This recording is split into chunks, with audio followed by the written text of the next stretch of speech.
Everyone have their seat. Relax. I repeat my question. Any topic that you recommend, or you have a question, or you have... To hear about dating? About dating? Oh, okay. Yeah, go ahead. How can we have free will and Ashkafat Rasul at the same time? Very good question. Actually, you just asked the most famous question in history. Every person asks it, Jews, non-Jews. It bothers a lot of people. If you want a longer answer for your question, just log on to my website. I have a whole lecture about it. But now I'm going to answer you anyway. But before I answer, I want to develop the question a little further, because it's a very interesting topic. I repeat the question. The question was, if God knows the future, if everything is already predicted and He sees what's going to happen, how is it possible each one of us have a free choice? Because the Torah said we have a free choice. So let's make things a little bit more clear. It's true that according to the Torah, you don't have to be a genius to see that the entire Torah, from A to Z, from the minute you begin to read it until the end, every page you have proofs and indications that everything in life is a test, and if it's a complete free choice for human being what to do. When we go into the oral Torah, we find something very interesting right there.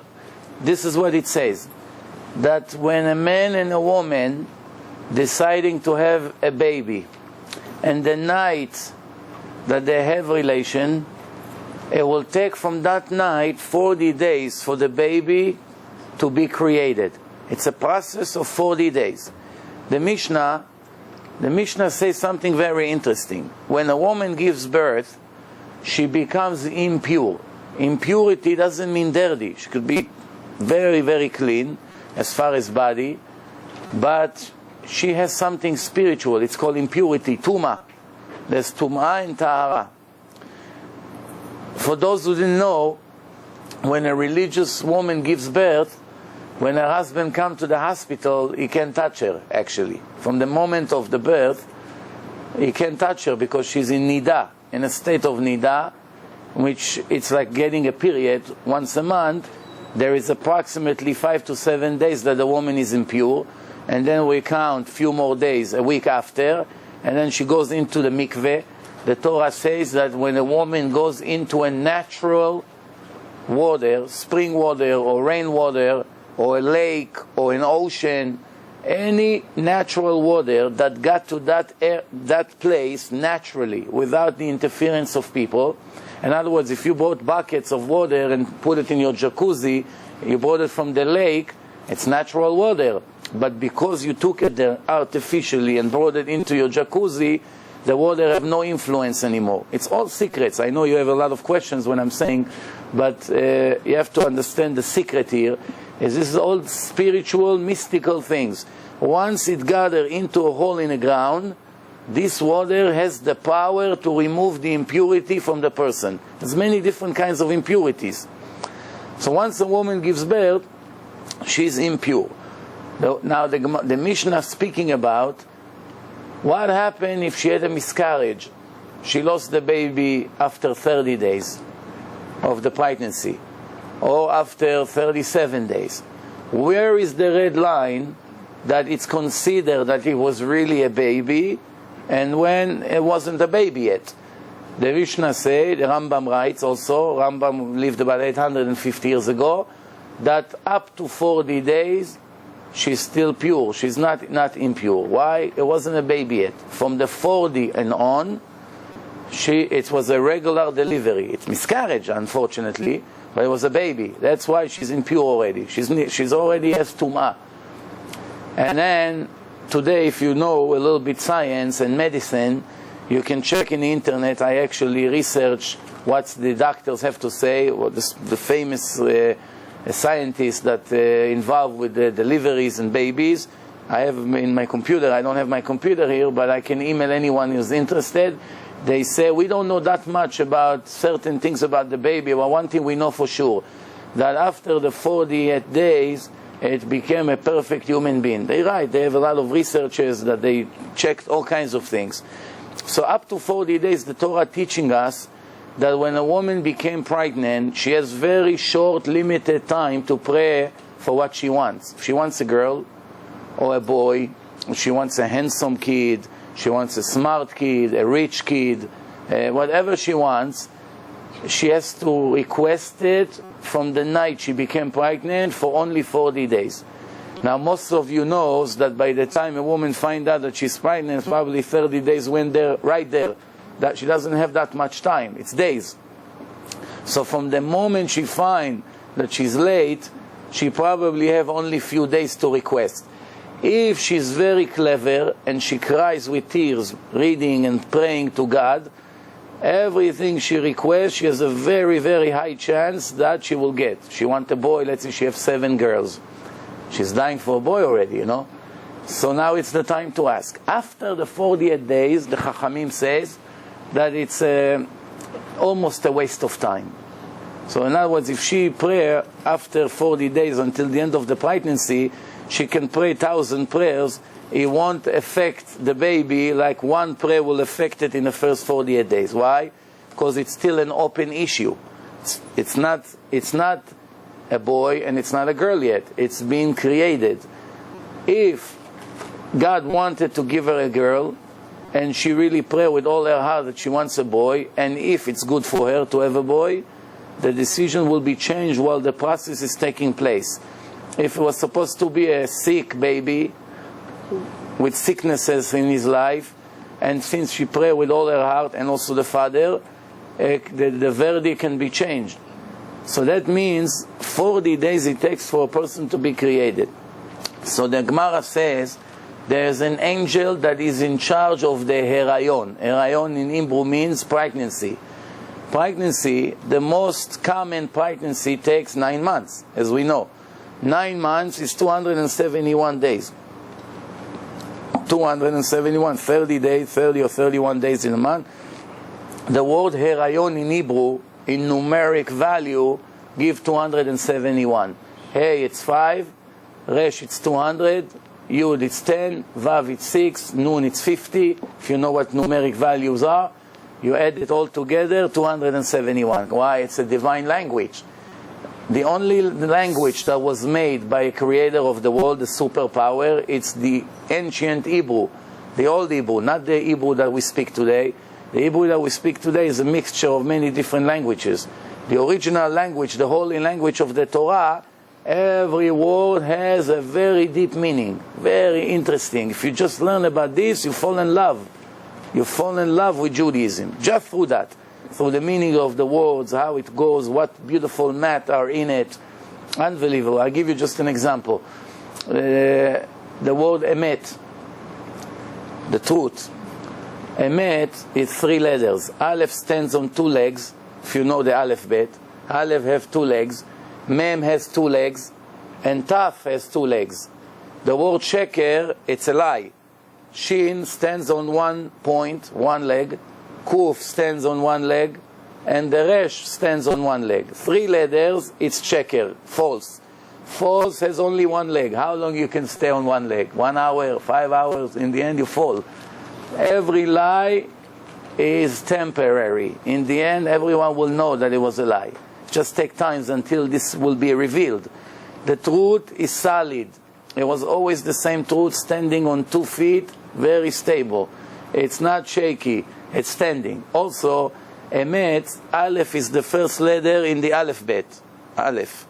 Mem is the middle letter, and Taf is the last letter. What God wanted to teach us about this word, that the truth, from the minute of the creation until the creation will be dismissed, from A to Z, it was always only one truth, Judaism. There are many things in life that it's true, but it's bitter. And there are things that it's false, but it's very tasty, delicious. Which means, I'll give you an example. A person takes drugs, and he's flying now for 3-4 hours. He feels, it reminds me, I once went to give a lecture in Staten Island. I got there was about 50, 60 young guys, all in their 20s. I say to myself, what a lecture. No one makes a beep, everyone is listening. After 2 hours, I'm getting excited. Then one guy got up and went like this. I got nervous for a second. Then everybody got up and went like this. And they all started to scream all kinds of words. I didn't know even what they say. So then the guy that came with me, he was the one who put this lecture together. He said, wow, I'm sorry I wasted your time. I said, what do you mean? He said, they're all under drugs. They all took, I don't know, ecstasy, whatever, LSD. So they're all in a different world. That means they didn't listen to one word of the they're in a different world. And this guy started to scream, I'm Superman, I'm Superman. So there are things in life, it's delicious, like cream cakes, pizza, cholesterol, alcohol. People love it, but it's false. It's not healthy, it causes damage, it sometimes can kill a person. Sometimes it's bitter, it's painful, but that's the truth, like vaccine, right? You don't take this vaccine, there's an epidemic in town, you died in a day or two. It can save your life, but it's very painful. In the Israeli army, in the first day, when you join them, right away you have to lay down, they give you a big shot right there, for 3 days you cripple. You cannot avoid it. Why? It's not such a clean place over there. You can become sick in an hour. But it's necessary. There's only one thing that is very sweet, and it's the truth. Very sweet. It's Judaism. Why? Because that's the truth of the creator of the world. All the other phony religions, 80,000 religions and cults, were made by people like you and me. And believe it or not, they were much, much more foolish than us. Because if you review Christianity or Islam or all these famous religions, you'll be amazed how foolish the people who wrote it were. Because they made so many stupid critical mistakes that you get to conclusion, and it's not only my conclusion, it's conclusion of people who really investigated for years, that people in the level of first grade wrote it. Which means you take a Jewish kid in first grade and you ask him to write a phony religion, whatever is going to come out, that's more or less the same level like Christianity. And I'm not exaggerating. It's in Islam, mamash, you don't even know if it's real or it's a joke, the things that it says over there. So many contradictions, so many opposite things, and they mix the history. They didn't know the chronological order of the generations, so they took a person like Pharaoh, and they took Haman, which lived 1,000 years later, and made a dialogue between them. The one who wrote it didn't know that they could never see each other, because one was 1,000 years before the other. But they made it like they sit around the table with their advisors, and Pharaoh is asking Haman to help him to go. All kinds of ridiculous things, but that's not the point right now. So Judaism is sweet, not in the beginning. It takes few months to get used to it, like everything else in life. You have to remember, not only difficult things, it's hard to get used to. Even easy thing, I'll give you an example. Let's say a person is a lawyer, and he's making $100,000 in a firm somewhere in Manhattan, and somebody found that he's a very good lawyer, and they gave him a much better job, a great upgrade, from $100,000 to $1 million. It's the dream of every lawyer, no? So now he has to move to a different office. So he moved to a different office. He brought his stuff, he brought everything, his computer, he goes to a different office. Even though it's the greatest thing could happen to him, it takes him a month to get used to his new situation. He doesn't know the trains, he has to learn, he has to invest time, he doesn't like the secretary here like the other place. You know, he doesn't like his chair maybe, his boss is a little bit tougher. There are things that are different than what he's used to. So even to get used to something better, it's also difficult. All the beginnings are harder than later. Also, the Torah taught us a very big secret in life, that after the actions follows the heart, not like most people think. When you ask a person, I want you to become fully religious, give up your phony life, make repentance, change your lifestyle, slowly come closer to God and listen to His orders in the Torah. So the person say, okay, there are certain things in the Torah I don't mind to do. I don't mind putting tefillin 5 minutes a day, say Shema Israel, okay, it's no big deal. I don't mind eat kosher. Every block there's kosher. Okay, I can live with that. I don't mind once a year to make a sukkah. Actually, it's fun. I'll sit with my wife, my children. We sit in the backyard. We enjoy the holiday. Okay, it's also easy. He gives a list of things. Right away, he doesn't mind. However, this one for me, it's very difficult. What is this? I cannot promise you that I'm not going to cheat my customers in a business. That's already too much. I'm going to, instead of $1 million a year, I'm only going to make $50,000 a year. What do you expect? What? I'm going to give up all my salary now? What? So the problem that this person has, he doesn't realize that everything in life, once you begin to correct, you begin to change, you begin to do the right things, in the beginning it was designed to be very difficult. It has to be difficult. If it wouldn't be difficult, you don't deserve any reward. The entire Torah, it's reward and punishment. It's a very clever system. Reward and punishment. There is not one thing in your life that you do that it does not subject either to a punishment or to a reward, depend what it is. I'll give you an example. A person walk in the street for an hour. That was Wednesday. Thursday, he also walked in the street for an hour. The same transaction, walking on the street, no? Yesterday, Wednesday, every step he made, he got rewarded for it. Thursday, every step he made, he got punished for it. He will get punished for it. Why? What's the difference? Same time, he walked on the street. What's the difference? Wednesday, he walked in the street, and he watched his eyes not to look about all the bad things around him. All the non-modest lady, all the bad things around. He focused on the Torah lecture that he'd been or he learned in the morning, and he was cleaning his mind, and he was thinking about spiritual things. So while he was walking on the street, he had a big desire to look around. But he knew Hashem is not happy that a Jew, the Son of God, that represents him in the creation, gonna be like a dog, looking around like this, like a thirsty dog. So I passed the test. That's why every step I'm going to be rewarded. Thursday was too difficult for him, and he failed. He looked around and he saw what's going on in Manhattan on the street. So now, the same thing, walking here, walking there, it's a different life, different story. But remember what I said, the Torah taught us a big secret. We always say, if I like this mitzvah, I'm willing to do it. I'm going to do it. I like it, it's no big deal. It's easy for me. This one is too hard for me, I'm not going to start. It's the opposite. What's difficult, it's a better investment. You're going to earn right away. What's easy, it's very little reward.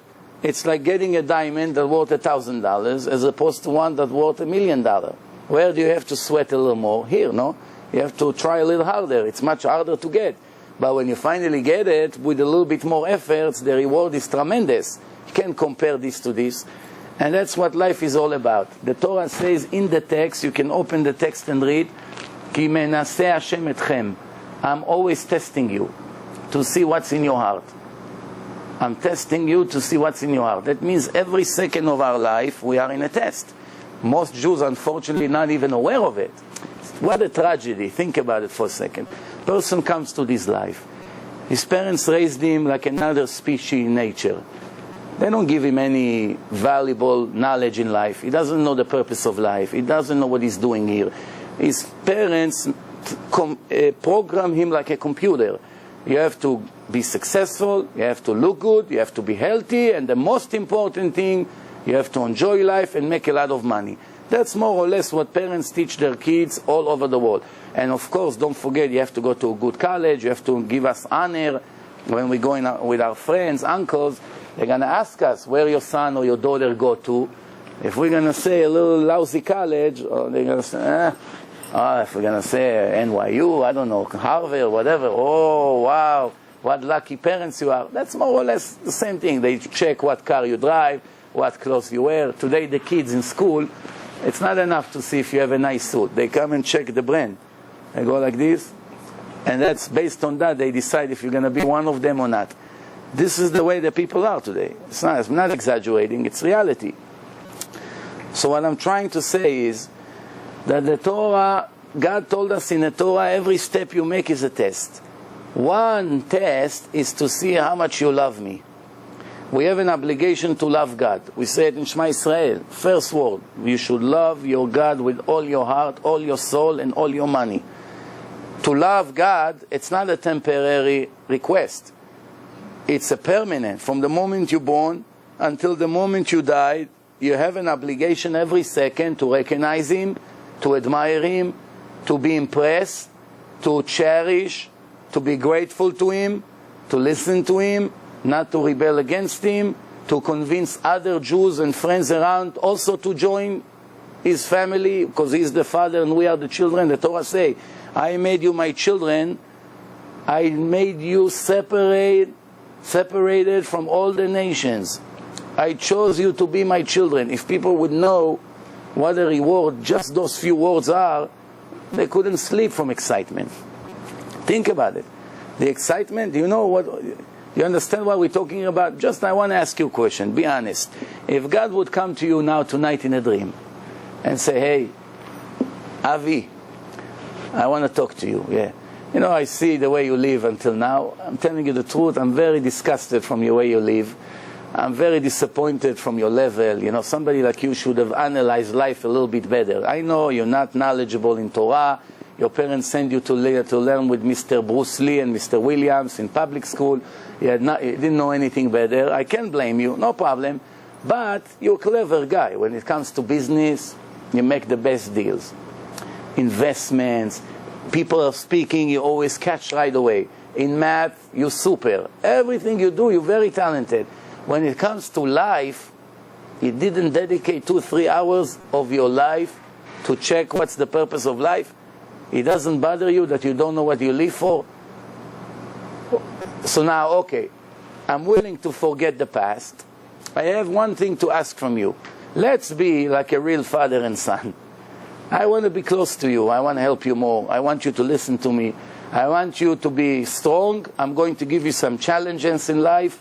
Don't ever give up. I promise you, I'm with you. Everything, the harder it's going to get for you, the better it will be later on. I promise you. It will be 20% hard, you'll get reward. It will be 40%, your reward will be 100 times better. Don't worry about it. You can lose with me. Stick to me, I promise you. Everything I promise you today, you're going to get. Guarantee. And you wake up, and you say, it was an illusion, you know, a dream. The next night, you dream the exact same dream. After 10 times that God came to you in a dream, say, okay, listen, once or twice could be coincidence. Now it's no question. I'm the new Moshe Rabbeinu. God is in love with me. He comes, He speaks to me. What could be better than this? Would you have any desire to make sins after such conversation? You want to go now to the club to do whatever you do every Thursday night. So after remembering the dream, say, how can I go now? God just spoke to me a few days ago. Oh, I'm going to go today. I know what He's going to... I don't even want to think about it. Forget about it. I don't want to do it. It's an insult for me that my friend is even offering me to join him to the club or to go on Shabbat to a movie or something like this. What would a normal person after a conversation like this will do right away? Huh? He would read the Torah very carefully. He want to know more about his father, no?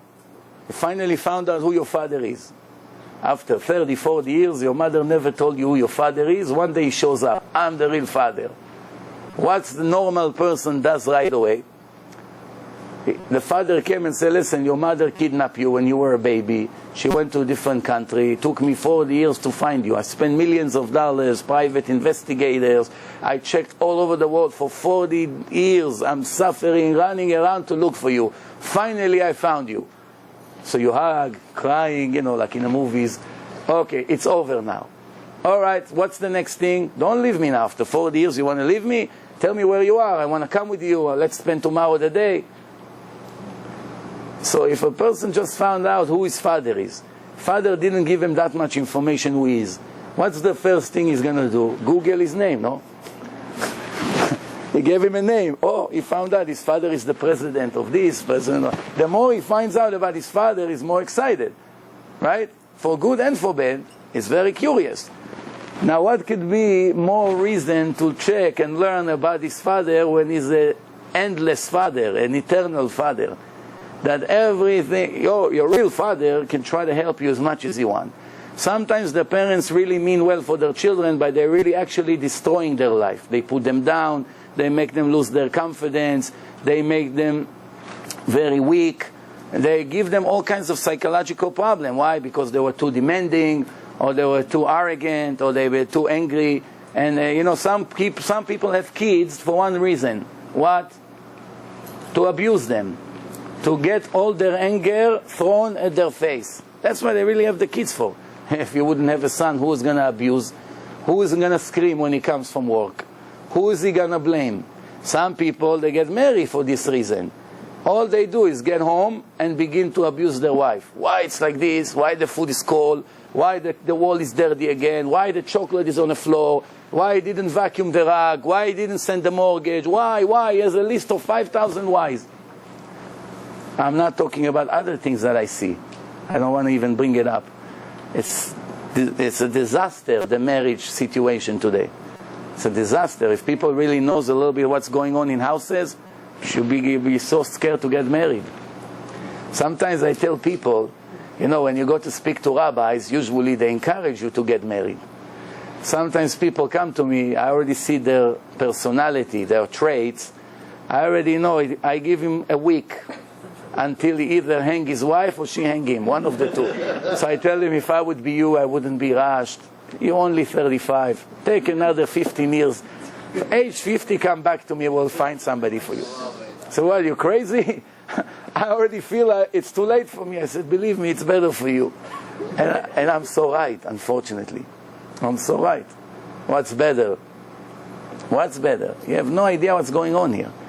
Just this week alone, there was somebody in my lecture, was married for months, got pregnant, and from the moment she got separated from her husband, she has 2.5 years of hell every second from the minute she met that guy until now. Her life couldn't be worse than this. Mamash hell, she can't sleep, she can't function, she cannot work, all her money is gone, the court, the lawyer, so many lies. Wow, forget it. So what would be better for her? If I would know her before, I would give her the same advice, maybe we'll save her. People are not ready for marriage. Today I got a call, one girl, I think from Great Neck. The number looked from Great Neck. Yeah, 487 is Great Neck, no? 516-487. Okay, so somebody from Great Neck is calling me up. She wants to help two girls to get married, to get a shidduch. But she already tell me the reason I want to do it is because these two girls are not religious, but they have a potential. They're willing to listen. They're willing to meet a religious guy and follow his way. So I told her, let's make a deal. Give those two girls my website. After these girls will call me up and say, we're on the way to finally keep Shabbat, to dress a little bit more modest, then from there we're going to start the process. She said, why? We cannot do anything now? I said, is it fair to take a guy that is 2-3 years, Shomer Shabbat, Shomer Mitzvot, and now we're going to get him with a girl that she has a doubt if God exists? How their marriage going to look? 30 seconds marriage. On the way to the car, it will be over. We have to be realistic. Yes, I really want to get married, but I have to also admit that I have no knowledge whatsoever what marriage is all about. I don't know what the responsibilities are. I don't know how to behave to a woman. Yeah. How do you explain that the generations before us, our parents, were completely ignorant, had no knowledge in Torah, weren't so religious? Well, actually, their marriages aren't so good, but how come it's worse today? Oh, it's very good. The reason that the marriage institution went bankrupt completely in this generation and about 20, 30 years ago is right. Jews that were not religious all over the world had a much better marriage than today. Obviously, 30 years ago you could find from every 100 couples, maybe 90 of them would be married more than 30 years. Today, where do you find couples that marry for so many years? Usually it's within 4 years, 72% of the couples getting divorced, within 4 years. And it gets worse by the minute. So the answer to your question is people had less temptation. It's all about temptation. The more temptation and desire a person has, the more it helps the marriage of that person fall apart. I'll give you an example what I mean. 30 years ago, life would be very, very simple. I'm not talking in America. In America, 30 years ago, marriage wasn't such an ideal. You know, I'm talking in the rest of, like in Iran, in Israel, in other places. The people had no television. They didn't have commercial every 20 seconds. They couldn't see 5,000 models in one day on a television. They couldn't see them. When they went to the street, they didn't see not modest ladies, because the ladies were very modest 40, 50 years ago. They were very modest. Even the goyim, they were covered from A to Z. You didn't see what you see today on the street. So a man had much less traps around him, much less things to see. Even if he wanted to see, it was very difficult for him to find it. He had to travel a lot to look. It was very difficult to find. Today, he just makes 2 steps out of his home, 5,000, I don't have to tell you what, walking right into his face. And then, on top of all that, on top of all this, the people in this generation became very, very materialistic. It's the number one in their list. The reason why they want to choose a soulmate, they first check his bank account. Something like this never happened until 40 years ago. It was always important, don't get me wrong, but never in a history we had a situation that out of 100 couples that going on a date, 99.9% of them, the first thing on their mind before they go on a date, how much money this guy have, or how much money her father has. Nobody lived this kind of, because the people were not so hungry.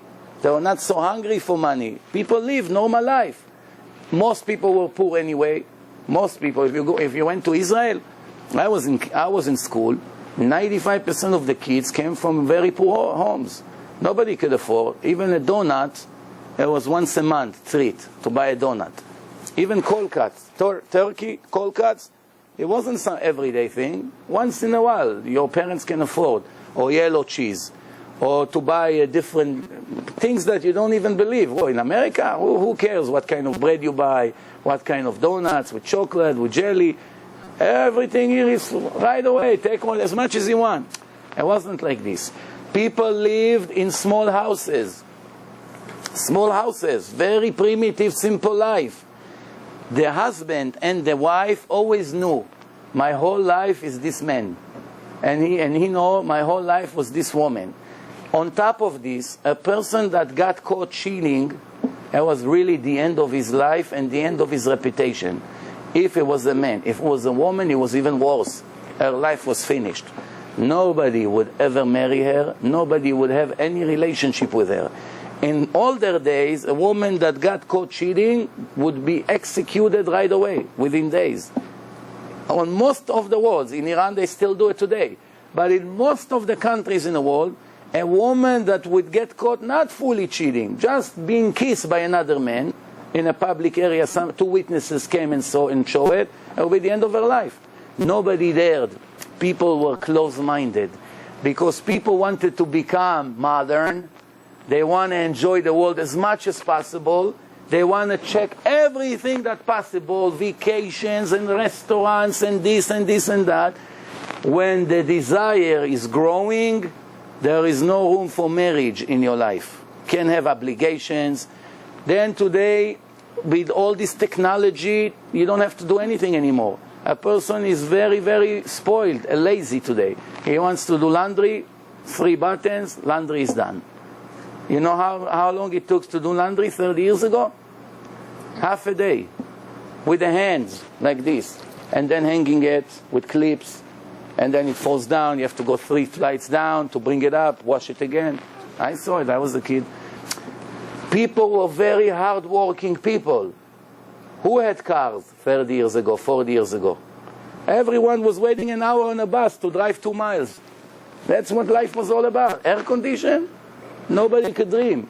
The first televisions came to Israel. 1 out of 1,000 people have a black and white television is a millionaire. That's how it was. Oh, these guys, when the color television came out, forget it. It was the president of Israel. He has a televizia b'tzivonit. I can't forget this. I grew up in this time. I don't know. In America, it's always few years more advanced. But still, you're young. Maybe you don't remember what I'm talking about. But the reason that marriage had more respect because people knew it's the most important thing in life. Today, no one is embarrassed to say that it's 5-time divorce. They even make jokes about it. You know, there are places in the world that the divorce rate is more than 100%. How can it be? Every person is divorced 2, 3, 4, 5, 7 times. So it adds up. So even there is 10% of the people that never got divorced, the other got divorced so many times, it went more than 100%. What's the... Yeah. What if a person knows what's right, but he doesn't feel attracted?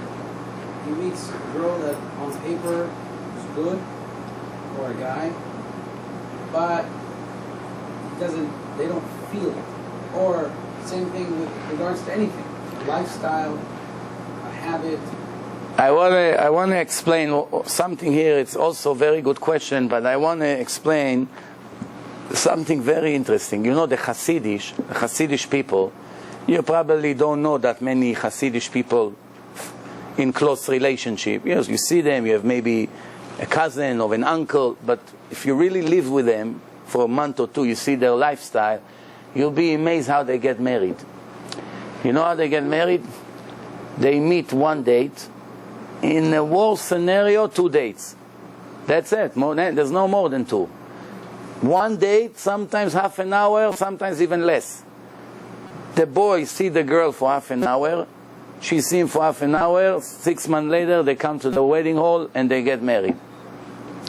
Now, it sounds very ridiculous, but with success you cannot argue. They have the lowest divorce rate in the entire world. Wait. In the entire world. Let's analyze 1 second how they're doing better than our numbers. I'll explain it to you and you understand.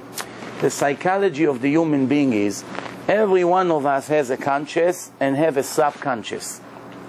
Everything we see is being stored in the subconscious of a person. Everything. If a person saw one not modest lady, it's making him a spiritual damage to his soul.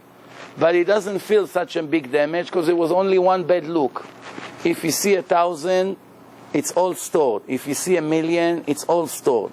The more forbidden things that he see against God's rule, it's affecting his entire psychology. His computer, the soul, it's in the brain. It's messed up completely. He doesn't realize. But when finally he meets a girl, he is so confused that it's very difficult for him to develop normal relationship with her.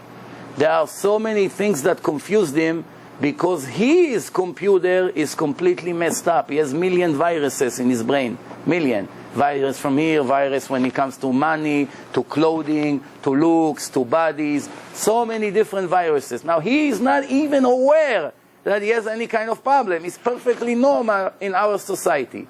If you take him and transfer him back 500 years ago to a generation of 500 years ago, and he would open up his mouth for 1 hour, they'll put him right away behind bars.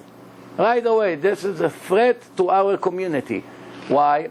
Because he is going to be so different than them, everybody will know this person came from out of this world. What kind of opinions he has? Let's stay away from him. Today, it's perfectly normal. The Hasids, they go, from the day they're born, they learn Torah, they go to mikveh, they see wonderful family, cousins, uncles, everything based on the Torah.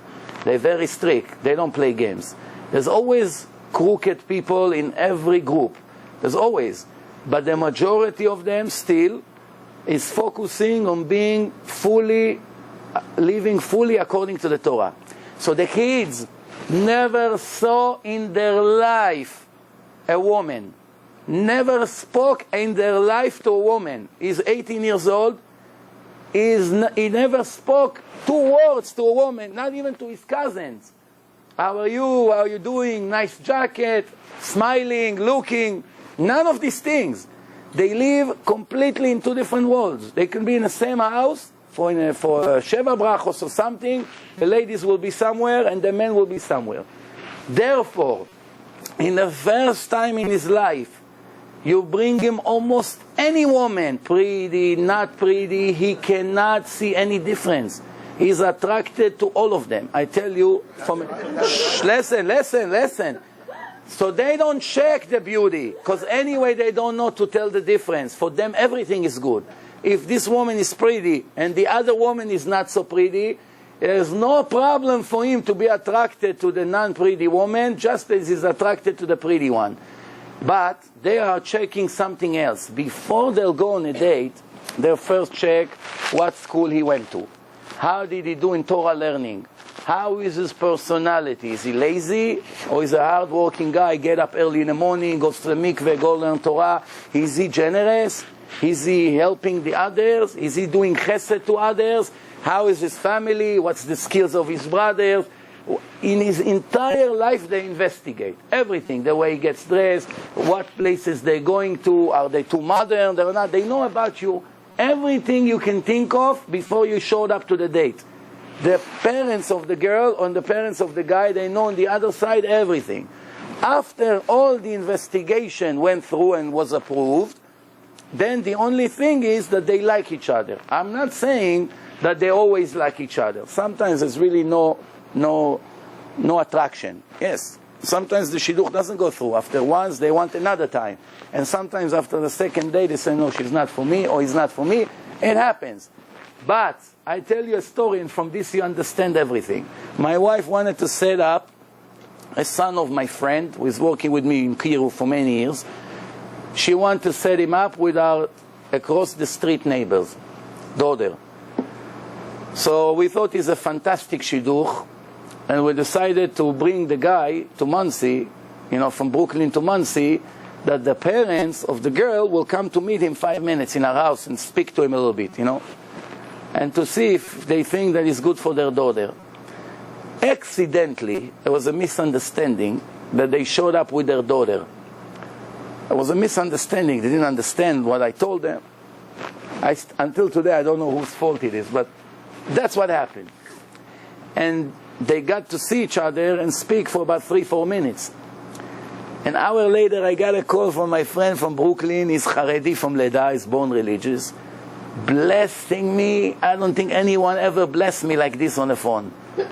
You're crazy, you're meshuga. What did you do? You messed up this guy completely. I said, well, what happened? Why did you let him see the girl? I said, it wasn't planned like this. He said, that's it. There's nothing now we can say anymore. He saw her, that's it. You cannot break it up now. They never saw. Once they see, that's it. This is the real psychology of the human being. Now it's showing you how rotten we became. Why? Because we grew up in rotten, crooked society. The real way of God was like this. Eliezer, the servant of Abraham, got to see a wife for Abraham's son.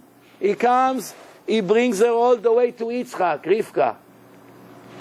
How wasn't he afraid to go take a girl, young girl, 12 years old, from her parents, give them gold, give them diamonds, give them so much money, bring her all the way to Yitzchak. Maybe Yitzchak wouldn't like her. There's no chance. The people were so pure, their soul is so pure, anyway they don't see as the beauty of the body something so important. It's 5% of the entire budget. You have a package deal here. The beauty in the religious people, the holy people, it's only 5% of the deal. So even if it's not so perfect, that's no problem. By us, it's 95%. By the rotten people, and excuse my language, I don't mean to put anybody down. I'm saying this is rotten society. There's nothing you can do. We grew up in such a crooked, rotten society. Everything is the opposite of the truth of the creator of the world. That the people today are checking only 2 things, beauty and money. They're willing to compromise with everything, with health, with bad personality, He tells her, but he's very angry. So what? But he has $100 million. Who cares about his anger? We deal with that. He's very jealous. He's not going to let you make a step. So what? But he has a nice car. This is the way they think. They may not always say it. But this is the way we are today. And you may deny, you may think that I'm maybe exaggerating. You can say whatever you want. I have more experience than you in matching and things like this. I see what the people are asking me. I see what really bothers them. I see what their parents are asking. Before the shidduch goes through, they already want to know how much the father of the girl will give the guy. It all comes down to money. So what do you see? It wasn't like this in the old days. It wasn't like this. There was no expectation. You meet her, you take a little apartment, a little room. Everyone was happy. People were poor, but much happier than today. Do you know Rabbi Yosef? He grew up in a little room, you know. There were 7, 8 people in one room always. There was no rooms. Today you have 30 rooms in a house. 30 rooms in a house. 2 kids and a dog. 2 kids and a dog. Each kid has 10 bedrooms. Every night he sleeps in a different room. Where are you, Moishi? I decided to sleep near the porch today. But 30 years ago, there were 7 or 13 kids in one little room. What do you think? That's the way it was. Yeah. So, how do we fix it? We're in a society that... Do we need to move to a farm away from it? No. A person has to know... It's in our head already. Okay. Now, that was my second half of the answer to Rabbi Dvir. My second half is, now we're already in the problem. We're already in a swamp. We got to get out of it somehow. No, we're there. That's our life. That's the way we're born. That's the way we're raised. We don't know anything better. Now, I want to show you. Baalei Tshuva, those who became religious and went to yeshiva for a year or 2 or 3, they automatically beginning to change. They're purifying their soul slowly.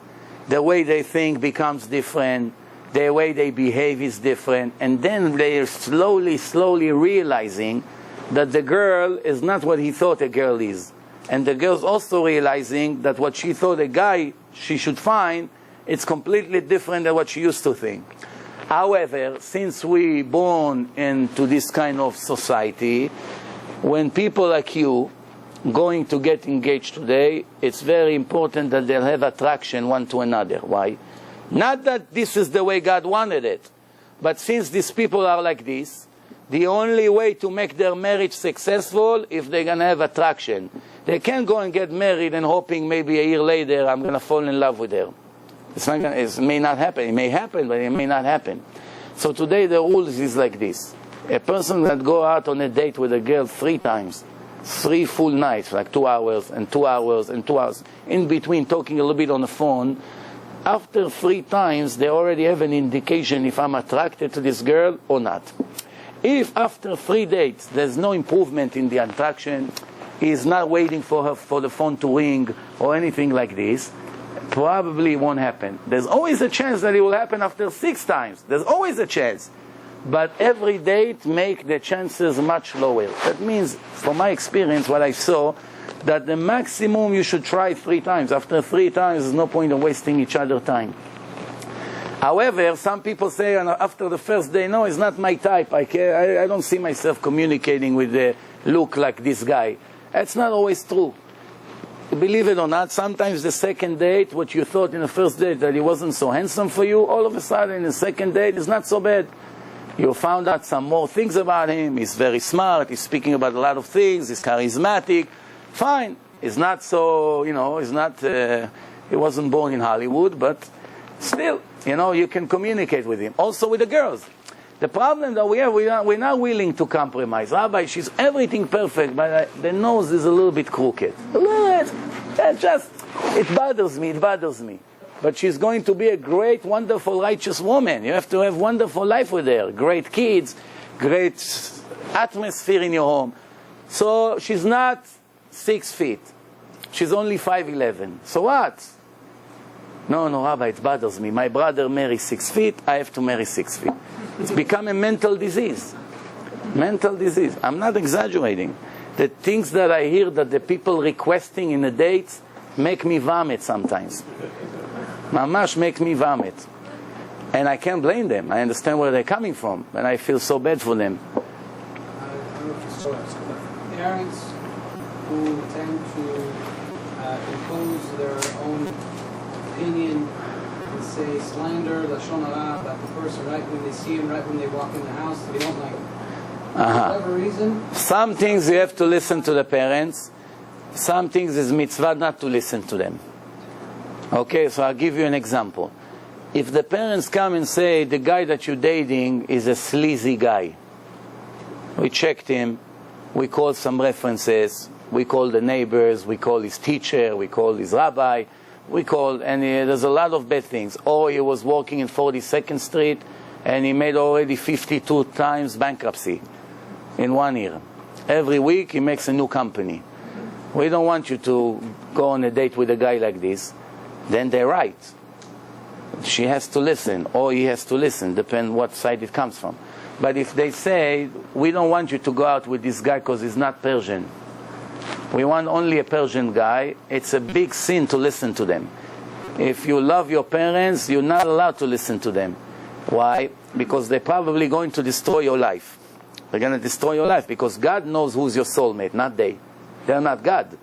God knows who's your soulmate. And if you're a Persian girl, 21, 22, and you have a wonderful, fantastic French guy, or Moroccan guy, or anything, Ashkenazi, Syrian, whatever it is, there's many nationalities, fantastic human being, and that's your shidduch.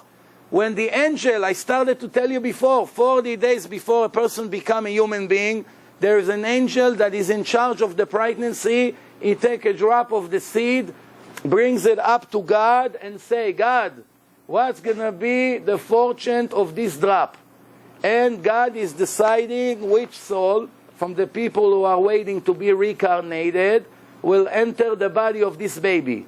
So there are from billions of choices of many people, not billions, millions of choices, God is going to choose one and say, you're going to be the son of Miriam and Moshe.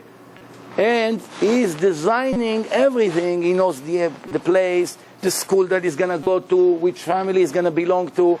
Everything is taken into consideration, and he gets a guy into this body. Now, how the body is going to be, I told you, in the first 40 days, determined. Now, if, and also in the time of the creation of the baby, the court of heaven announcing who is going to be your soulmate, who's going to be your husband, who's going to be your wife. They already announced it for you. So if they announce it for you, nobody asks you if it's going to be like what you are or it's going to be from different nationality. That's not something that bothers God so much like it bothers our parents. He thought that this Moroccan guy is perfect for this Persian girl, and that Georgian guy is perfect for this Ashkenazi girl. He knows better than our parents and better than us. Now the problem is, when a person comes and his parents tell him, don't go out with this girl, she's not from our culture, we don't like their culture, they're angry people, they're stingy people, they're bad people, they stink, they don't take showers, all kinds of old-fashioned rumors, whatever. What happened? Okay, she listened to her father and she doesn't go on a date. Then 7, 10 years later, she doesn't get married. She doesn't understand why. In the meantime, her soulmate, it's not his fault that her parents are prejudiced. So God has to take care of him. So he creates for him a new opportunity. He take a different girl and match between them. So now she lost her soulmate. Listening to her father basically murdered her spiritually. She's going to die single, or she will end up marry someone, the Zohar say, that is not her real soulmate. That means all her life was a waste of time. Because life is not a picnic just to have a wife to go to bed with somebody next to you. That's not what marriage is for. Marriage is a very holy thing. To create children, to bring souls, to raise them, to have responsibility, to do your job in life. So right away you destroyed your life. That's why it's very, very dangerous thing when it comes to this. Plus, it's very insulting concept. To come to say to your daughter or to your son as a parent, I don't want you to meet these XYZ people. That means you are making Lashon Hara at 500,000 people or 800,000 people. And according to the truth of the Torah, you now have to apologize and ask forgiveness to each one of them. And if one of them refuses to forgive you, you have a very big problem when you leave this world and you come to the court of heaven. It's a big thing. That's why someone who comes and say, Persian people are like this, Moroccan people are like this, the American people are like this. Big risk. Big risk. Where are you going to find all of them to apologize now? It's Lashon Hara. So now, also, it's saying God doesn't know what he's doing. My daughter likes this guy. This guy is learning Torah. He's a nice guy. He's honest. He's giving us respect. All his sin is that he doesn't speak our language. That he doesn't like Gondi, whatever. That's his sin in life. For this, he's going to lose his soulmate. Him and my daughter. Very ridiculous things. So, many times, we had, I've been giving lectures in the Bukharian community for about six years now. I give hundreds of lectures there in all the Bukharian shuls. And there are always sometimes cases like this, that you want to go on a date with an Israeli guy or someone that is not Bukharian. The parents, for them, is like an atomic war. No, don't do this to us. You don't know how much effort you have to put until they finally agree. So we had a case like this that I was involved, and just recently there was a bris in Monsey. The guy that is not Bukharian married a daughter. They're crazy about him. So I keep reminds them, remember what you did? No? You ever find a better guy than him? The best thing could happen to us. The other parents don't know what they're missing. They don't know what they're missing. Plus, another mistake in our mentality is that we think that our children get married for our own benefits. It's nothing to do with us. They have to be happy, not you. Nowhere it says that you have to like the look of your daughter-in-law. Nowhere. You're not getting married to her. Your son like her. What do you want? Don't marry her, my son. She's too short. Look at your brother, his wife, 7.5 feet. Look at her. You're bringing us a girl, 5'3". Come on. You understand? But that's what his soul feels like. That's his real soulmate. Another mistake is the money issue. When a person doesn't get married to a guy, a girl, because he doesn't have money, I have news for her. The next guy that she's going to find with money, guarantee she will not have a happy life. Not even once to a million. The Gemara says it. Someone who married a girl for the money of her father, because he knew his father going to give him money and buy him a house and gives him a lot of things, he will never have blessing in her father's money. And not with his children. That's what the Gemara says. However, if he would marry her with or without their money, doesn't matter. They want to give, they give. It doesn't matter. I'm taking you even with 5 pennies in your pocket. And we manage. Hashem is going to protect us. When your parents came from Iran 30 years ago, some of them also didn't have money. Today they're wealthy. I don't have money. They don't want me because I'm poor. Or because I'm not a lawyer. Fine, I understand them. But that doesn't affect our marriage. We should get married because this is what God wants. Sometimes the parents lie. Don't get me wrong. When a father comes to his son and says, don't go out with this girl, she's not modest. She's too talkative. She talks to every guy. She kiss and hug and shake hands. I don't like her style. He's right.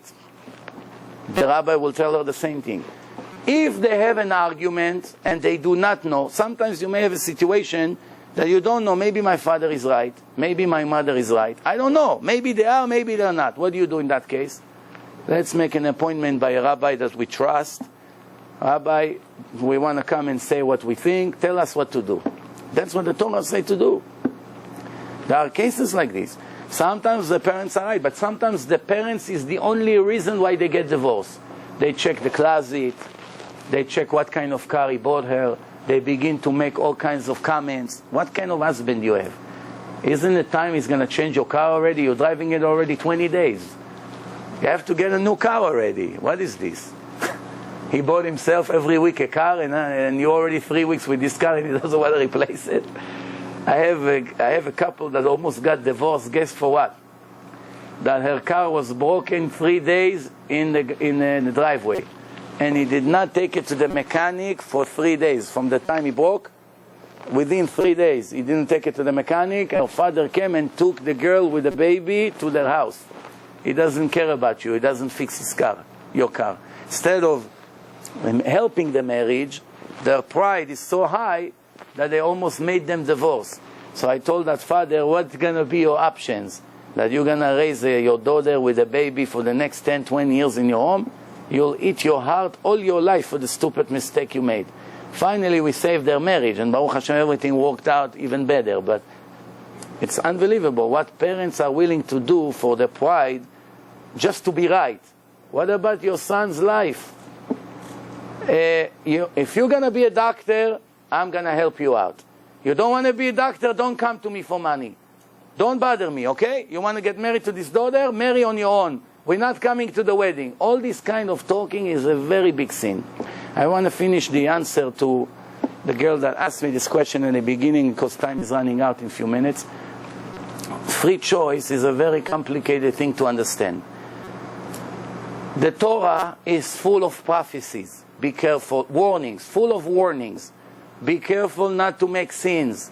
Be careful not to be ungrateful to me. You must listen to me. Follow my laws. There's nothing that I'm asking you other to be fearful from Hashem. And there's no nation close to God like you to me. Many, many things in the Torah. The Torah always speaks conditional language. If you're going to do A, B, C, D, E, I'm going to bless you and help you and multiply you and give you the land and give you everything. And if you're going to go against me, you're not listening to me, and you're going to be stubborn, and you're not going to appreciate, and you think you are the talented one, and nothing comes from me, I don't want to say what, terrible curses, terrible punishment. If you want to see what, read in the Torah. So now, if we didn't have a free choice, that means we are a simple robot. Robot working, someone is moving us. Someone is pulling the strings, no? Now, if I created a Japanese little robot, Sony, I press the red button, it begins to walk. Then I press the yellow button, it makes a right turn. And there are stairs right there. Then I press again the red button, he makes few steps forward and fall down the stairs and break, and he lost his arm, the robot. Now I come, I pick up the robot from the floor. You fool! Why are you falling? Why are you not careful? Now you know how much it's going to cost me to fix you? Now if somebody would watch this whole thing, what's going to be the response to me? When recently you went to your psychiatrist to be checked, and to be examined, and they write, somebody like me has to go to a mental house. In Israel it's called Abarbanel, remember. People like this that punish the robot, they go to Abarbanel. You want to send God to Abarbanel, Chas v'shalom? If God is warning us so many times, be careful, do not do, you should not do, be careful, so many warnings. If he made me a robot, that means he's in charge of me.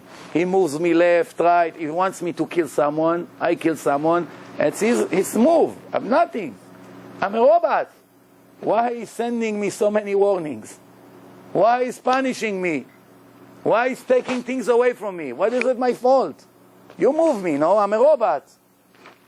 The Torah says, no, my friend. I'm giving you the life and the good, the bad and the death, and you should choose.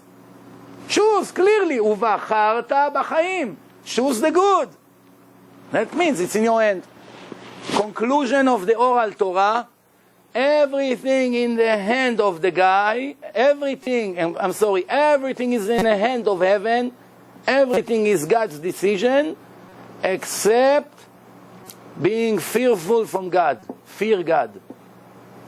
Which means, listen to what he says. Without fear, a person does nothing. There are many, many people who like to give beautiful speeches. Don't be too strict in your lectures. Don't be too fanatic. The people are not capable of hearing such hard words. Be lenient. More people will come. Baloney. It's better 10 people come that they are searching for the truth, and in a week or two they become Shomer Shabbos, like I have thousands of cases like this, Baruch Hashem. Then hundreds of people will come, and one of them after a year become religious. This is not the Lincoln Center here to make an opera show or beautiful comedy. We want to save souls here. You want to save soul? The soul has to cooperate with you. He has to come and listen to the truth. 10 people heard it, 3 will put tefillin tomorrow, few girls here are going to buy skirts and they stop dress provocative, one guy is going to start keeping Shabbat. It's a great achievement. It doesn't go by quantity, it goes also by quality. One Jew sometimes equal like 1,000. That's what Shir HaShirim say, Dodi arad legano lilkot shoshanim. Hashem is going into the garden full of thorns. And he picked up the only rose that was there. Who's that rose? The righteous Jew. Who are the thorns? All the wicked one. They're not keeping anything. The one rose, he takes him out. Why? Instead of killing 1,000 Jews in a tragedy, he take one tzaddik, is equal like 1,000. All of them together, with all their traits and their mitzvot that they have, combined is equal to one tzaddik. One 18 years old guy that learns in yeshiva 10 years, serious, and keep everything according to the Torah, is equal in the eye of God more than 1,000. And we see hundreds of cases in the Tanakh like this, that God says clearly that this guy is equal like many others. So not each one of us is equal, don't think. No. A bastard, a mamzer that was born for forbidden marriage, is better than Kohen Gadol, the highest priest, the highest Kohen in Bet HaMikdash, if he's knowledgeable in Torah. If he's a tzaddik and he knows a lot of Torah, he comes before the most famous Kohen of the Jewish nation. Why? There's no discrimination. Yes, he has restrictions applied to him, but the things that is in his hand, his choices to be righteous, to learn a lot of Torah, to be Talmid Chacham, that's why he's better than a Kohen. Could be better than the king in Shamayim. If the king is wicked, this Chas v'Shalom Mamzer was born from a married woman that cheated, is better in Shamayim than him. Why? He worked 30 years to become tzaddik. The other one doesn't care about his life. He does what's good for him, not what's good for God. So to conclude, if we wouldn't have a free choice, there would not be reward and punishment. God will never bother giving us Torah. You don't give Torah to robots. They cannot do anything according to the Torah. It's not in their hand. Why are you wasting your time bringing us to Mount Sinai? We are robots. So for sure we're not. You don't make hell and heaven. For what? You take the robot that just fell and broke and put him to get punished? It's not his fault. It's your fault. Punish yourself. Why you bother sending prophets? Every once in a while you send a prophet to come and warn the nation to make repentance. Why? The nation is not their fault. You are moving them. Warn yourself. You are doing a bad job. What do you want? Why the prophet comes and warn them? Be careful. Do not do this. Do not do this. It's not in their hand. So obviously, it's 100% in our hand. Now you may ask me, but still, God knows the future. And you have to know one thing. God is not what you're thinking. Everything you think, it's subject and connected to time. Everything. Every step you made in your life has to do something with time. Time exists only where material exists.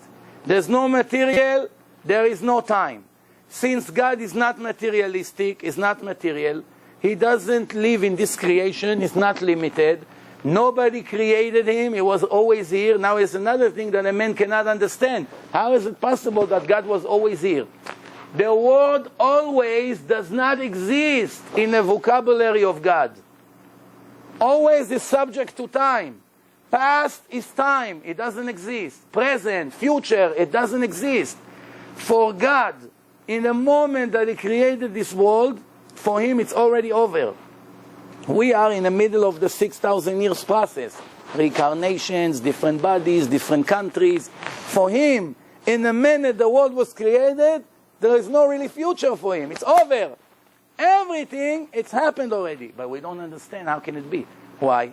Because we are programmed in our creation that every formula, every step, everything we do in our life, we cannot do anything before we thinking about time. How long it's going to take, how long it's going to take me to prayer, how long I'm going to have to work to give money for donation, for making a living, how long I'm going to be sick, how long I'm going to be able to, whatever. Holidays, Shabbat is time, making bracha for the moon, everything is time. The Torah is, in the entire Torah, the entire life is time. God doesn't have time. What's the name of God? Yud, Hey, Vav, and Hey. Why? In those 4 letters, you have Haya, Hove, Yeh, past, future, and present. In the name of God, all 3 times is in the same time. We do not have a way to understand it, but I'll give you an example how the free choice works. I'm sure a lot of you have GPS in their cars. GPS. It shows you the direction where you have to go. What happened if you missed exit 33 on LIE? You missed it. What happened right away to the GPS? Recalculating and give you an entire different direction in a second. This is how our life every second. It's 100% in our hand. We are living in the present.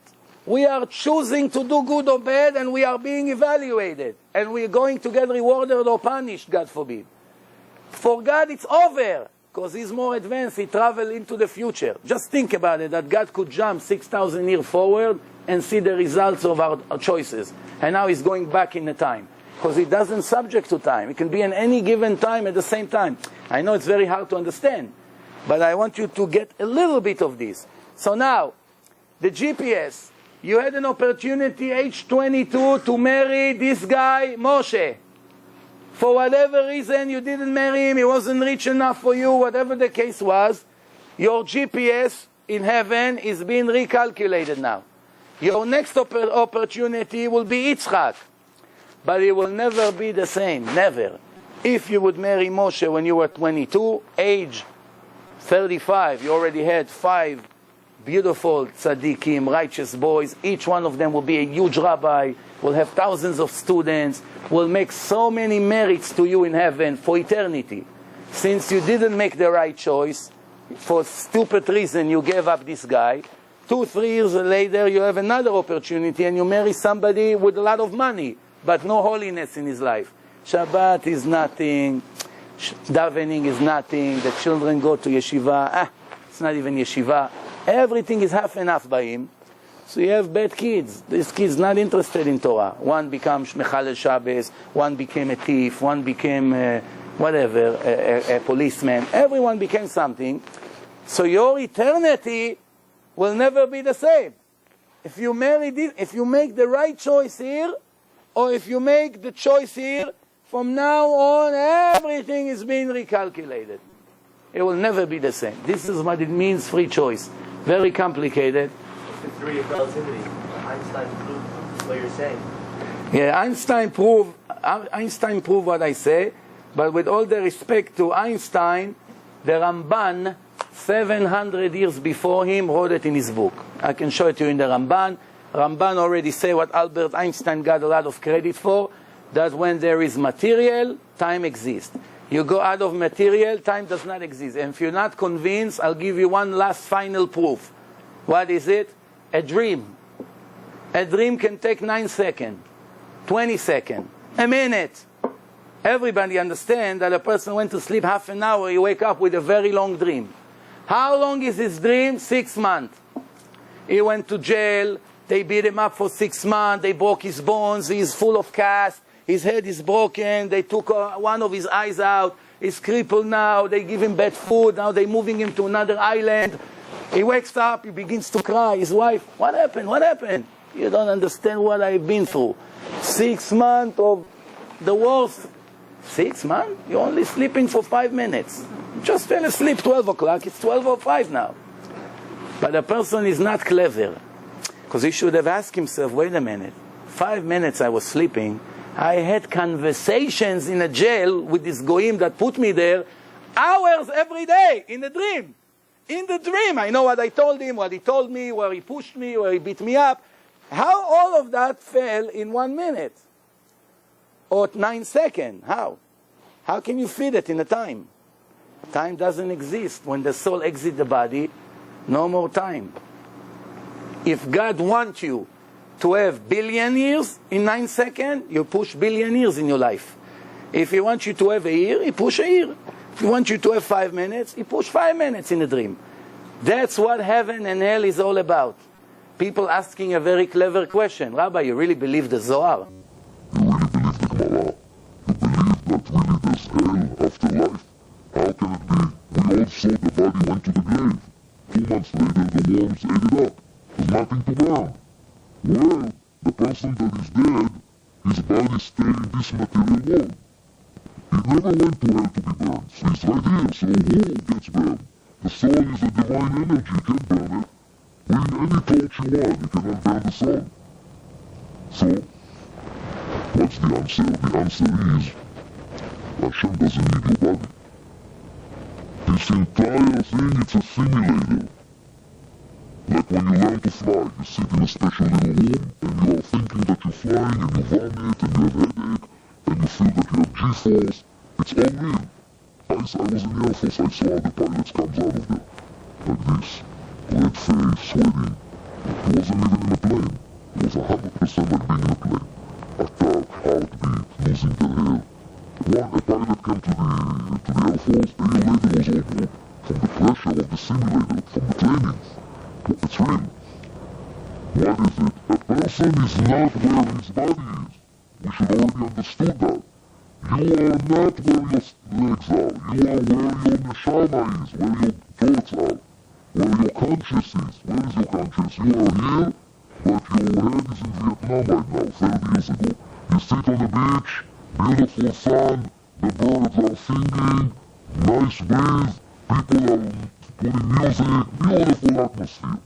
Somebody put headphones on your head, you hear gunshots, people are screaming, crying, boom, but bombs falling. 10 minutes later, a person get a heart attack. So the doctor writes in a report, died in Vietnam under stress from the bombs. He was in Malibu Beach, what Vietnam? His legs was in Malibu Beach. His soul was in Vietnam. You sleep in your bed, in a beautiful bed, $5,000 mattress, your soul is in hell. You don't know it, you wake up and you're, oh, I got burned. For 6 months I was in hell. Why? That's where you were. Now you catch that point. When the Torah says that Chas v'Shalom a person gets hell or he gets heaven, it's the soul only. But the soul feels it exactly like you feel it here. When a person, God forbid, is burning here in an accident, the body doesn't get burned. Yes, the pain is the soul, not the body. The pain doesn't come from the body. The body is a bunch of molecules. It's like a wood, burning a wood. The wood doesn't have feelings. The wood doesn't feel any pain. The pain is only from the soul. The entire nerve system is subject to the feeling of the soul. What's the proof? Clinical death, out-of-body experience. I have life after life. Watch the lecture in my website. People who died for half an hour. The doctors, one of the way of the doctor to see if the person is alive, they're pinching them. They're pinching them, sometimes they burn them even, to see if they react. It doesn't react. You take a cigarette to a person that is dead, burn his entire head with a cigarette. It doesn't make a beat. 40 minutes later, he comes back to life. Now he feels the burns. When he opens his eyes, now he feels the pains of the accident. But when he was dead, no pulse, no brain waves, the soul was out of the body. He wake up and he say, I was flying in a room. I came back into reality now. Now he begins to feel the pain. The pain is not in the body. You understand? It's a combination of the body and the soul. So if God wants to punish a person, in less than a second after he died, he can give him in his soul millions of years of tortures. And the person will feel exactly million years. Exactly, from A to Z. Without the body. No difference whatsoever. Or the other way around. I will finish with something good. The Torah says, if the people would know the reward to the Jews who listen to God and live according to the Torah, if you take all the wealth and all the greatness of this earth, multiply by 70 years, of all the people combined, will not be equal to the reward of 1 hour of a righteous Jew. You got it? Take all the millionaires, all the billionaires, all the handsome people, all the great cool, all the most beautiful ladies, all the sports, the athletes, anything you can dream on, art, music, everything combined, of all the billions of people in the world combined, it's not equal to 1 hour you're going to get for keeping Shabbat, for being modest, for learning Torah, for being honest in the business, for putting tefillin, for reading the Lobby Tehillim every day.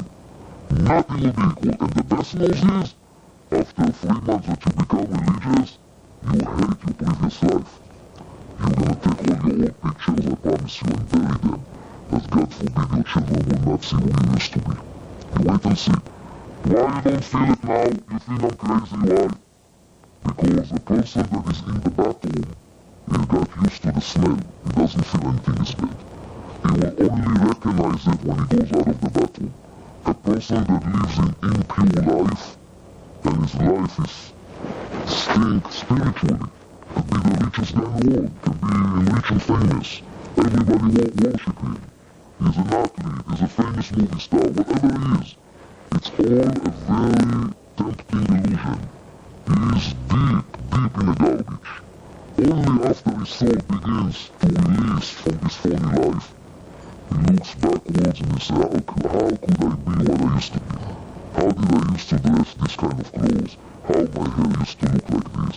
How I was walking with earrings? How I was driving on Shabbat? How I was selling my soul for $1? How I was so ungrateful to my parents? How I was so bad to my children? How I never respected such a great husband or a wife, or how I never appreciated there's an opportunity to learn 1 hour Torah and in one day to make hundreds of thousands of mitzvot that later I'm going to cash out a huge reward. Why you don't feel bad about it? Ignorance, remember this word. It's the biggest danger to a person's life. When you're not aware of it, when you're not aware of the reality, it does not change reality a bit. Nobody cares if you know the law or not. You drove in certain places 100 miles an hour, you go to jail for a few days. Somebody gave you a car and you forgot to insure it. You forgot to insure it.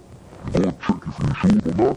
Here's a $100,000 car. You don't trust him to pay $1,000 a year insurance. You trust him. You got pulled over. Show me the insurance. Oh, the car is not insured. You go to jail. You sit with the most despicable people on earth together in one room. And your life is in a risk. Why? You didn't know. It's reality. You put your hands in the fire, you lose your hand forever. It's not my fault, Rabbi. I didn't know it's gonna be. It's reality. Instead, not knowing reality doesn't change what you're going to face. Drinking poison. It's very tasty. No effect whatsoever yet. 10 years later, it combines to cancer, God forbid, like Diet Coke. All this year, he drinks Diet Coke, he's smiling great in the sun, cold Diet Coke, whatever it is. All these chemicals slowly destroying him. He's not aware of it. Doesn't matter. Person drives on Shabbat, makes business, go to the opera, go to baseball games, everything is beautiful. He's not aware of what he's facing. God is not a liar, the Torah is divine. You will face it whether you like it or not. The question is, why don't you want to be clever and prepare a medicine to the sickness before it comes, not after it's too late. God forbid we may miss the train. We are 3 weeks before Rosh Hashanah. Rosh Hashanah, it's the judgment day. Your entire next year is going to be determined of what you're going to do between now and Rosh Hashanah. How much repentance you're going to do. How much charity you're going to give. How are you going to improve your Shabbos? How are you going to improve your clothing? How are you going to start buying some books and see what Judaism is all about? You begin to read the Torah, you see that you're so far from the truth of life that it's going to be a red light. It's a wake-up call. I better get up before it's too late. And you miss everything. Don't comfort yourself that there's other millions of losers around you. If all the people in medical school fail in the final test and they go to clean the garbage, you're also going to go to clean the garbage. You're not going to be the doctor. Why? You also fail. But rather everybody failed. We're all in the same garbage. What does it have to do with you? Don't be a fool. You want to be successful. If everyone poor in town, you also want to be poor. No. I want to be rich. But everyone is poor. What's the problem? Everyone's suffering. No, I want to be rich. Why? I understand. I want better life. The idea is the evil inclination is blinding the person left and right. Don't be fanatic while you're listening to these young guys coming giving you all these lectures. Wow, there are other lenient rabbis. They allow you to marry Christine if you want. You have a boyfriend? Marry him. 2 boyfriends in the church together with a reform rabbi. No problem. Bring your dog to be a witness. You saw that movie that's going on the internet? This millionaire here in Manhattan made a bar mitzvah to his dog, put yarmulke on his head, opened up the Torah and brought the dog and made him a $10,000 party. forward it to you tonight. Bar mitzvah, they put it on CBS News. Was an embarrassment for the Jews. And that's what the Torah said before Mashiach come. There would be Jews that are so low that they would be like a dog. Pnei הדור כפני הכלב. Not a joke. Everybody laughed when they saw this email and I was crying. I said, wow, how low we can get. And he's bragging to the camera that even Christine, the host, was laughing at it in his face. I took my dog to the church, but to make him bar mitzvah, she was laughing at him. So I want everyone to know it's perfectly legit to make a bar mitzvah to my dog. Aren't you embarrassed to spend $10,000 on this lousy dog? What do you mean embarrassed? He's gonna leave him $100 million inheritance. You know what's gonna be the biggest thing? When he comes in front of God to his trial, he will never ever stop suffering for this stupid mistake. Why? God will show him. You can take all your millions and open up yeshivot of people learning Torah, sending Jewish school to yeshivot. They cannot afford it, they go to public school, and their soul being destroyed there. They marry non-Jews, intermarriages reaching already 80%. You could have prevented after you died. All the merits will go into your account and make you and elevate your soul more and more and more forever. In the end, your money went to this dog. What is he gonna do to himself? God, but I love the dog. Sure, I love the dog. Why I love the dog? You know why I love the dog? Because you don't love Hashem. If you love Hashem, if you're close to God, you cannot be in love with this dog. Die for him, give him $20 million inheritance. When your brother Jews are dying from starvation, when there are CDs that cost $1 nobody wants to give CDs to thousands of Jews, 10% of them will become Shomer Shabbos. It'll all be your merit. It'll be all yours. What do you do with the money? Buy a $5,000 jacket. If a person will review what he's doing with his money, what he could have done and what he's doing, he'll never forgive himself. Vacation in another apartment in another building, what are you gonna live forever? What do you need so much money? Why don't you take care of your son? Of the future of your children? Why it's all business and greed and money and fighting and running? If you be 70 years old and you have to get a medicine that will cost you $1 billion, and if you had $1 billion to live another day, to live another week, you would buy the medicine. Why? One day of life is more important than $1 billion years. Why? Now you have 3 days. 3 days! Why don't you take advantage of them? One day you'll be willing to pay millions to buy a day of life.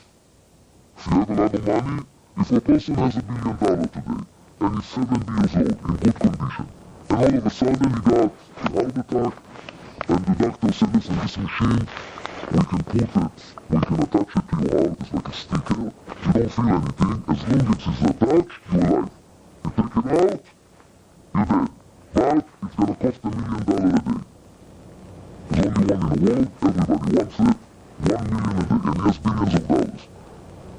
Would he pay $1 million a day to live? Now he has it for free every day. Why doesn't take advantage of it? Ignorance. Nobody understands the moments, the time that are being lost. I can't blame anybody, don't get me wrong, I'm not coming to tell you you're wrong and I'm right, no. I'm speaking from the same point of view. The difference is that I want to make it better. I learn what I'm doing wrong, trying to improve it. Sometimes I succeed, sometimes I fail. But you know what? There's good news. If you fail, and you feel bad about it, half of the punishment is waived right away. Either way you win. It's a no-loss situation. You always win. Because when the father sees that his son is embarrassed for what he did to him, and he wanted to give him a punishment, take away his bike. But when he saw that the kid is crying and says, sorry daddy, I feel bad what I did, you know, it's I did wrong. What happened? He take a candy from him, doesn't take the bike. One made him change it. It's not fair, the kid is regretting. Same thing God says in the Torah. Batzar lecha, when you're under stress, when you're under pressure, and the problems begin to accumulate in your life, you'll be forced to make repentance. You'll be forced, but the point is why you should be forced. Now when everything is great, it's much better. God, I have money, I have the look, I have a great wife, I have nice beautiful children, have few houses, whatever I have a car, I have whatever I want, I have. You know what? Out of appreciation, I want to begin listening to you. Not for reward, not for punishment, for the truth. Because the truth